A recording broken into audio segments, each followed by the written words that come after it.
Over the past couple of weeks, the masks have officially come off, and we've been able to peer into the dark and depraved souls that make up the Democratic Party. We have assassination plots being taken out on Republican congressmen, Trump supporters being viciously stabbed, and white powder substances being delivered to members of the GOP, all while top Democrats across social media have been actively encouraging this vile type of behavior to continue. As the liberal insanity in our country reaches a fever pitch, now a secret audio tape has just emerged on social media, where a top Democrat said the unthinkable, proving once again how vile these leftists truly are.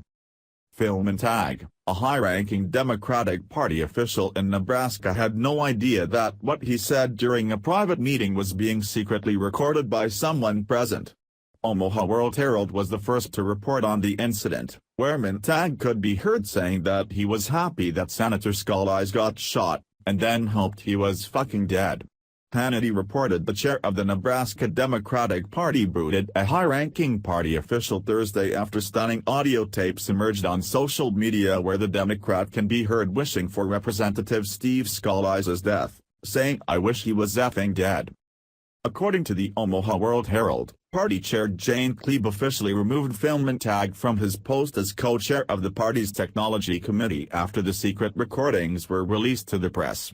Throughout the tapes, Montag slammed Scalise for supporting the GOP healthcare plan and can be heard saying, "I'm glad he got shot.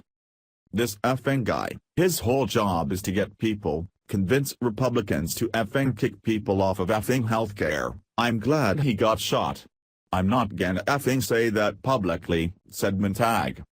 After hearing the shocking recordings, which first appeared on the activist website Talk Real Solutions, Kleeb immediately removed Montag and notified local law enforcement of what she considered a death threat.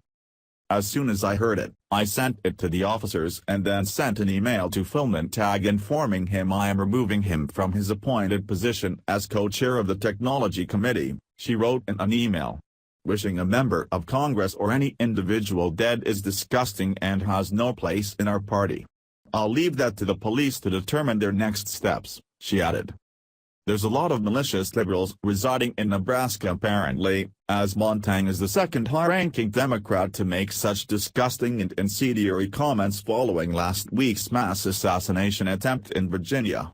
The chair of the Nebraska Democratic Party's Black Caucus, Chelsey Gentry-Tipton, came out saying that she thought the massacre attempt on GOP congressmen was funny, where she added that she was having a hard time feeling bad for the victims.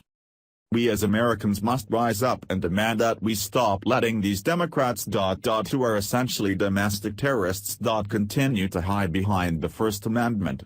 It's a ridiculous notion liberals' policies where they think they can say whatever the hell they want, even inciting acts of terrorism because they consider it to be free speech. We need to start making examples of these idiots, and start making arrests and send a clear message that acting like a domestic terrorist when you're an elected official representing the American people will not be tolerated."